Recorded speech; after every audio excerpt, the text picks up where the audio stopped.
The athletes of Connecticut are coming together to help flatten the curve of COVID-19, and we're asking for your help.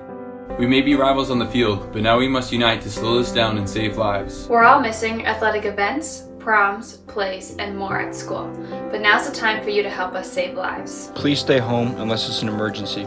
Best way to stay safe is to wash your hands with soap and water after being at a public place. If soap and water are not readily available, use a hand sanitizer that contains at least 60% alcohol. Do it to protect yourself and to protect your loved ones. Cover your mouth and nose with a tissue whenever you cough or sneeze, or use the inside of your elbow. Clean and disinfect frequently touched surfaces daily. The biggest victory we can achieve is to help flatten the curve. We, the athletes of Connecticut, are taking the pledge to come together and to stay home to help flatten the curve.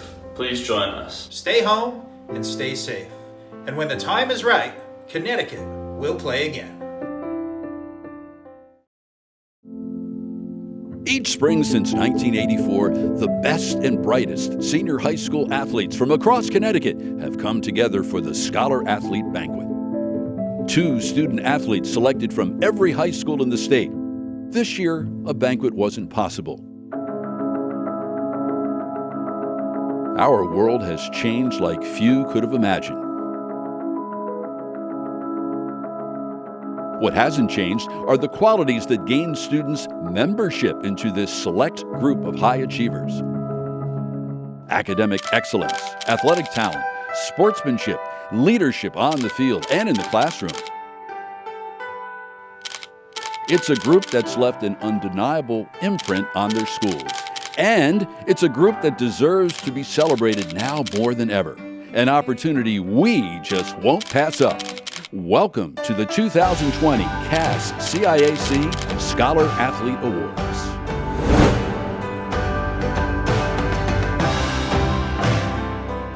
They're the cream of the crop, blue chippers, our leaders of tomorrow.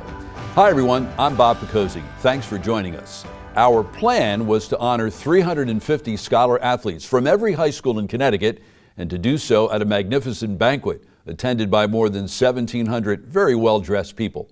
By the way, the names of the 350 honorees will be scrolled across the bottom of your screen throughout our program. But then an unprecedented time in our country has forced us to call an audible. We will still honor those athletes. We will select one male and one female athlete and profile them. You will also meet a remarkable young woman, the winner of the annual Spirit of Sport Award. And you will hear from our keynote speaker. She was an Olympian in the hammer throw, also a coach, a teacher, and now a high school principal. And there will be congratulatory messages from some of the most famous athletes in Connecticut history, including at least one scholar athlete. But first, let's meet the executive director of the CIAC, Glenn Lungarini. Thank you, Bob. We're very excited to be here tonight to celebrate the 2020 CIAC Scholar-Athlete Award winners.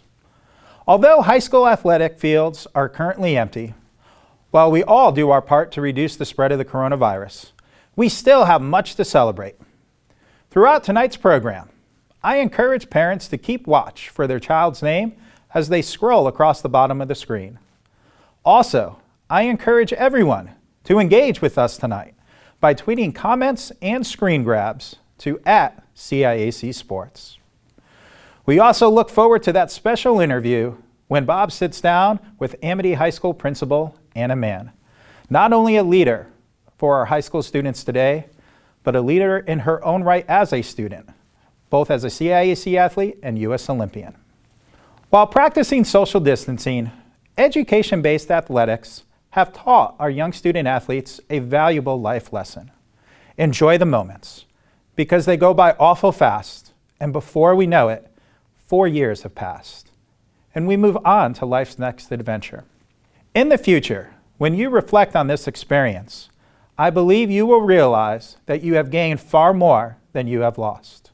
You will appreciate that high school education-based athletics is more about people than any singular championship. Personally, when I think back on my days as a CIAC athlete, I remember teachers and coaches like Mike Eisenbach and Jim Shove, who inspired me to become an educator. When I think about my experiences in collegiate athletics, I am grateful for the lifelong friendships that were forged during those years, with coaches as well as teammates. People like Anthony Formato, Chris D'Abato, and Bob McKee, my college roommates. Today, all of us are Connecticut educators. Those coaches who mentored me and are now my friends, John Stuper, Bill Holowati, and Scott Smith. The value of education-based athletics is the connection developed between a student athlete and their school community. More than any win, loss, or championship, the value of education-based athletics is in the moments shared with those we love. For me, it's also about sharing experiences with my mom and dad and providing me opportunities like this to let them know I love them. I hope in this moment, when we are not able to physically engage in sports we love, that you can understand our success is defined by the meaningful relationships we have built along the way and the contributions each of us have made beyond ourselves. Experiencing CIAC athletics is about those moments that connect us to our school communities and inspire others. Like when Darien Sophia Tallwalker sang the national anthem a cappella before a volleyball showdown with West Hill. Or when Conard's big number 77, Pete Simplicio, who I assume must be a lineman, had the sports moment of his life when he kicked the game-winning field goal in front of a couple thousand people at the West Hartford rivalry game versus Hall. Or in aerospace's Sabrina Porter, who despite playing with diabetes, starred on the boys soccer team at Aerospace for 3 years. CIAC Scholar-Athletes, we are so proud of your leadership, both in academics and athletics. Congratulations on earning this prestigious recognition, and thank you for being extraordinary role models in your schools and in your communities. Congratulations, Connecticut Scholar-Athletes. What a year it has been for you. Even with all of these disruptions, you have a lot to take pride in. Congratulations on your senior year. Congratulations on this award. Find a reason to celebrate everything you've done. All of us in the state of Connecticut are really proud of you. Hello, Connecticut Scholar-Athletes. This is Miguel Cardona, Commissioner of Education. I'm proud of your work on the field and on the court and in the classroom. You represent the best of Connecticut. Congratulations. I'm Brett Osmus, former Major League player and manager, and former Connecticut High School Scholar-Athlete from Cheshire. Congrats to all of you. I know it's been a tough spring, but the next chapter is important, and you're the leaders that are going to take us there. Do not let what you cannot do interfere with what you can do. Those are the words of the late John Wooden, considered by many the greatest coach in sports history. And those words epitomize the path taken by Olivia De Leon Gaston. We selected her to profile to represent the class of 2020's female scholar-athletes. You came to Connecticut from Colorado. You were in the DCF system, which of course presents its challenges. You were adopted by a family in Connecticut. That's a lot for a child to take in. I was put into the system when I was 5 years old, and I lived with a foster family up until I was 8. And I did move here. It took me a while to adjust, but after I did it, it was just I liked where I was at. I understood that the people here did love me, and regardless of what I went through in Colorado, that this was a new start for me. The growth for me was mainly just maintaining myself and getting my attitude in control, learning that most things weren't worth it and that nothing is really going to matter in 5 years, like the girls I'm arguing with, any drama and related stuff. When I started sports, it did help me actually understand that there's a bigger picture to everything. And, basically I just had to grow. When she was a sophomore, I knew her by name, but I didn't know who she was.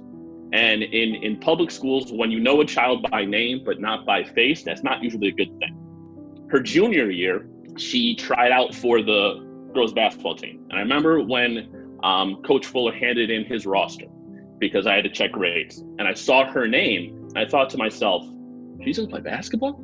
How is she gonna play basketball? And then I checked her grades, and her grades were unbelievable. So I asked our principal, and he said, yes, Galen, this is our shining star. She is gonna be the one that turns it around. She's gonna be the one that we talk about. I said, wow, okay. I'm just so proud of her. What she's done is something that some people spend their whole lives trying to accomplish. She's made her peace with a difficult past, and taking control of her future. The CIAC's Michael Savage Spirit of Sport Award was created to honor that Connecticut student athlete, coach, or team that truly exemplifies those positive values that we all seek in our athletics programs. This year's recipient is Haley Lespier, a junior at Maloney High School in Meriden. At age 7, Haley was diagnosed with a very serious health condition and subsequently endured her first brain surgery. Since then, she has worked courageously and tirelessly, and with the assistance of her amazing family, has been able to manage those health issues.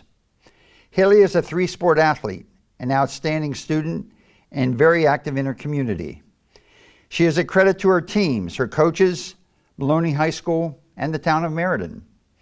In addition to the CIAC Spirit of Sport Award, Haley is also the recipient of the National Federation of High Schools Section 1 Award, which comprises all of the New England states plus New York and New Jersey.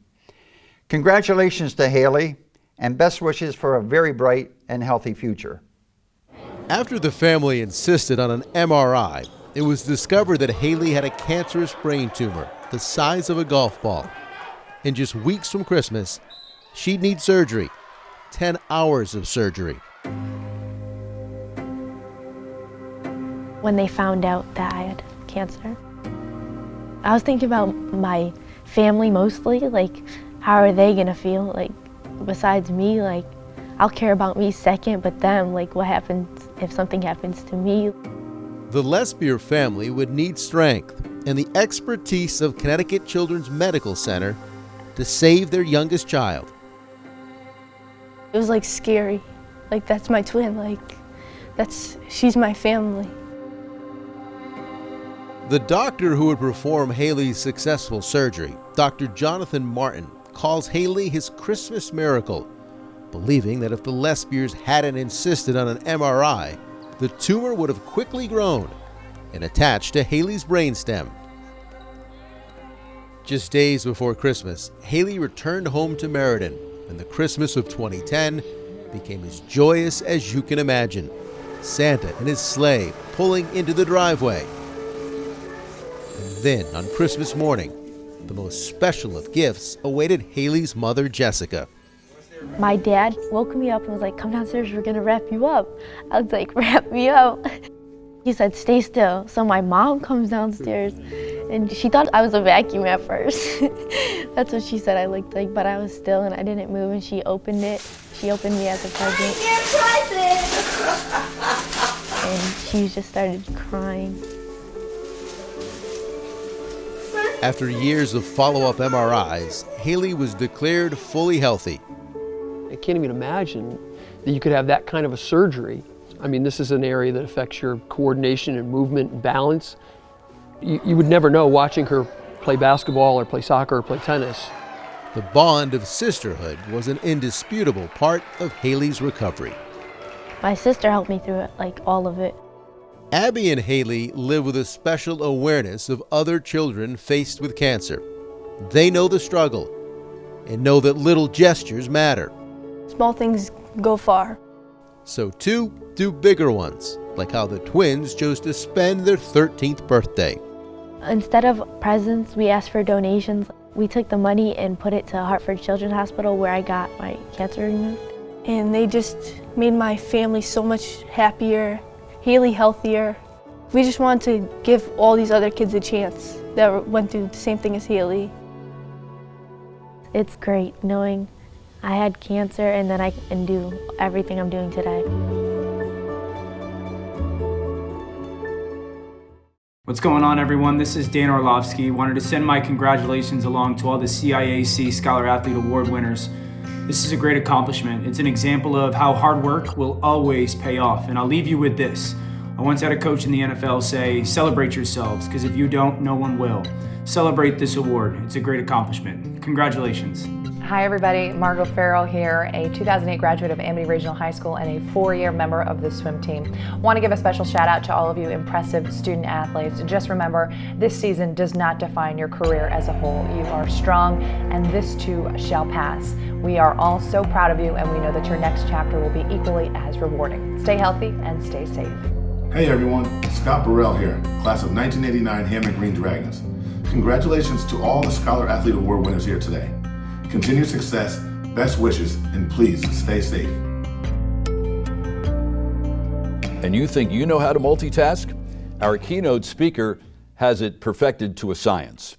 Anna Mayaan was the 2002 and 2003 U.S. outdoor champion in the hammer throw. She attempted to qualify for the 2000 Olympics and just failed to do so. 4 years later, she tried it again and made the team and competed for the United States in the 2004 Olympics in Athens. And she managed to find the time to train, qualify, and compete while teaching English full-time at Amity Regional High School in Woodbridge. Anna is a graduate of Stanford High School, the University of Vermont. She has a master's degree from Boston University and another advanced degree from Southern Connecticut State University. She was the throws coach at Yale, and now she is the principal at Amity High School. We are so fortunate that Anna has agreed to share her story. So Anna, I think every young boy and young girl had dreams. What were your dreams when you were a little girl? When I was a little girl, I idealized the idea of being an Olympian. I think that most kids who watch the Olympic Games, kind of fantasize about the idea of being in the Olympics.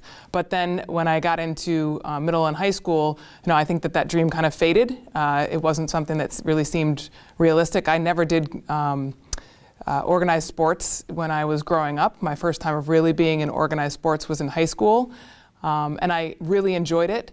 But as I got older and realized that I did want to continue with athletics in college, the idea of being a college athlete really kind of became my dream.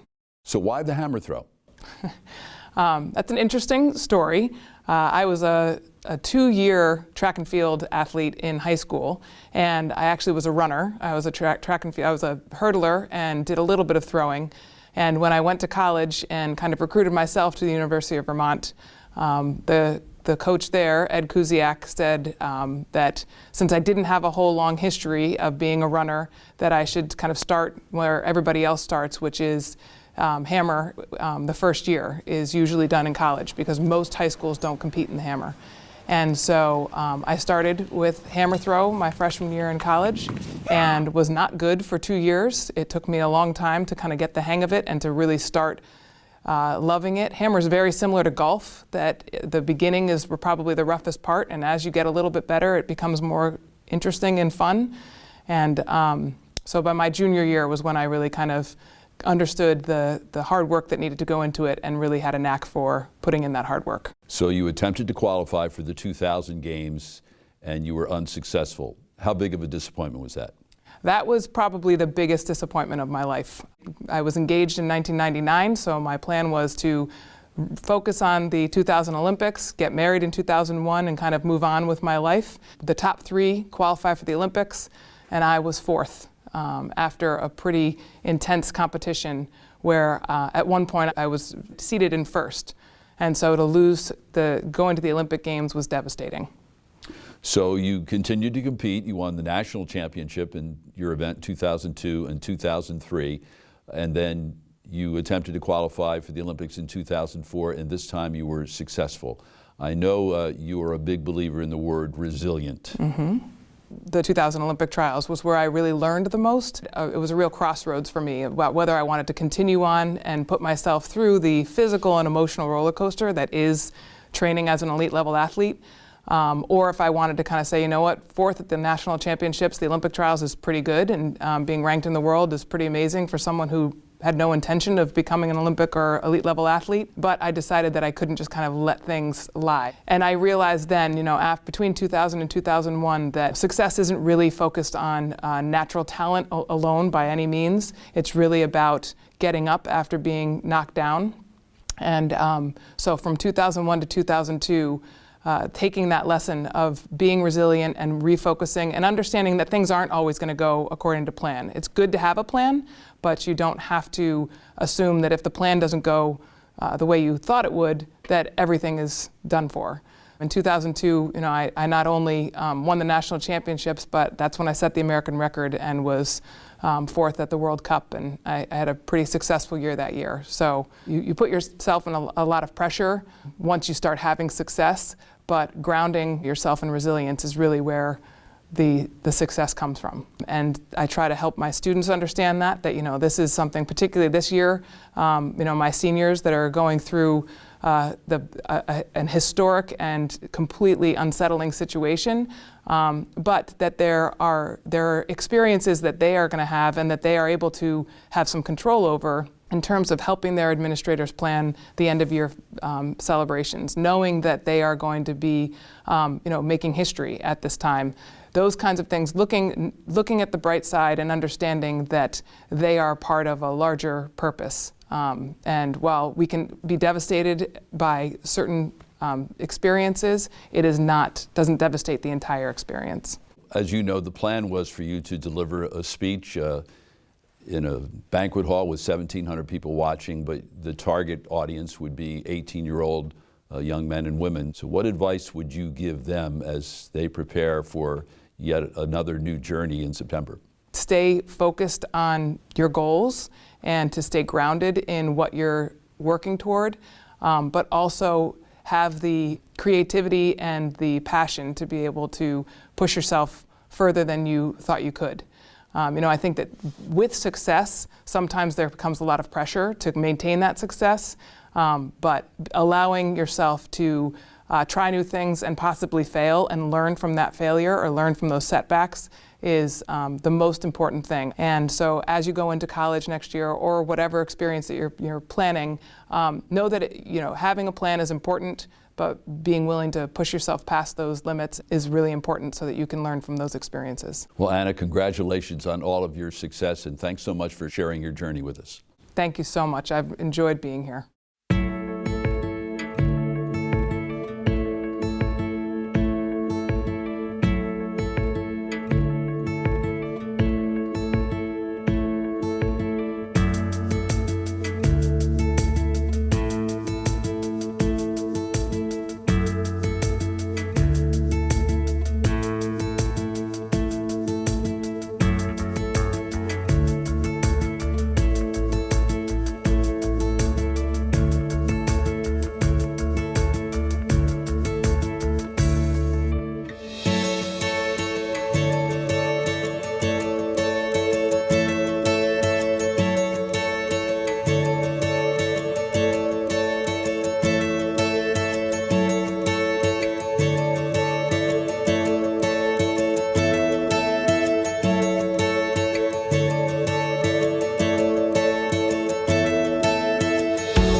Our scholar athletes are typically selfless. They care as much about their classmates and teammates as they do about themselves. In fact, some have helped lift the spirit of their community during this pandemic. One such individual is Wright Tech scholar athlete Francisco Garcia. Francisco, you ranked 6th in your senior class at Wright Tech, studying information technology as your trade. You're on the cross-country team. You are busy, but you also have time for a part-time job. You're at a senior residence, the residence at Summer Street, working. What is it you do? Primarily work in the kitchen? Yeah, I'm a waiter, so I bring them their food. Everyone there is really cool. All my coworkers, I like them all. And the old people, they're really cute. I like working with them. And you get to know these residents and you have a connection, and you decided, with some urging, I guess, from your bosses or your friends or your supervisors, to do something pretty special when the pandemic set in. What was that? Play guitar for them, play a little music for them with my acoustic guitar and sing for them and when they're in their rooms. What's the reception been like? Do they look forward to that? They were not expecting it at all. It was like a surprise for all of them, but they were all really happy and smiling and laughing. It was really gratifying. I hadn't played guitar for a long time because I've just been overwhelmed with the college stuff and just doing a bunch of other things, and so being able to play again and in front of people for the first time too, like that, was really gratifying, and seeing a good reception too. And with people that I had some familiarity with, it was nice seeing them smile too. There's a lot of camaraderie at Wright Tech, not only in the cross country section, but especially there too in cross country. And it just taught me to work together with other people and inspire other people too. And a few final words to our Scholar athletes. You've been forced to make incredible sacrifices during your senior year. The abrupt end of the winter sports season, the sudden transition to a virtual classroom. But better days are ahead. Beginning in the fall, you will embark on a new journey. It's a journey that will be filled with challenges, many exciting challenges. We suggest that you embrace those challenges and savor every moment, because you will find the next 4 years will go by in a heartbeat. But you will learn and hone skills which you will use every day for the rest of your life.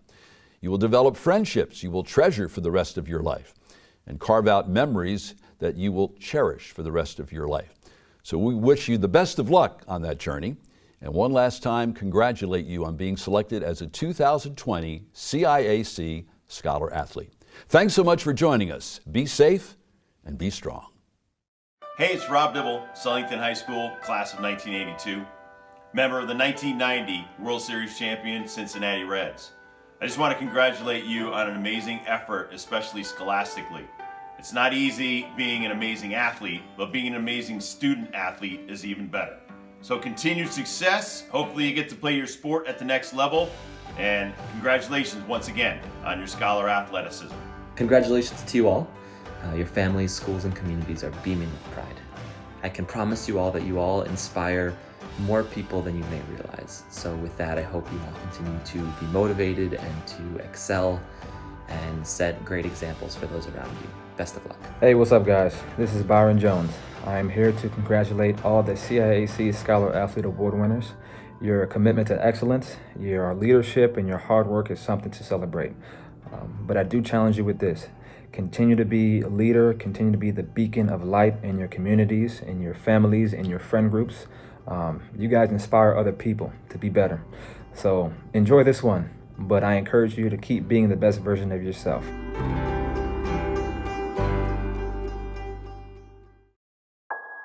CIAC Unified Sports and Special Olympics Connecticut would like to thank all those who are working to keep us safe. Thank you, nurses! Thank you to all the firefighters, EMTs, and paramedics. Thank you to everyone who helps to keep our hospitals running. Thank you to the elected officials that are keeping us safe. Thank you, police officers. Bloomfield, Connecticut would like to thank all the doctors and staff for helping the sick people and trying to stop the virus. Thank you, grocery stores, and thank you, pharmacies. Thank you to the National Guard. Thank you, teachers and administrators. Thank you, everyone, for staying home. We are all unified and we are all in this together. Stay safe, stay home, and flatten the curve.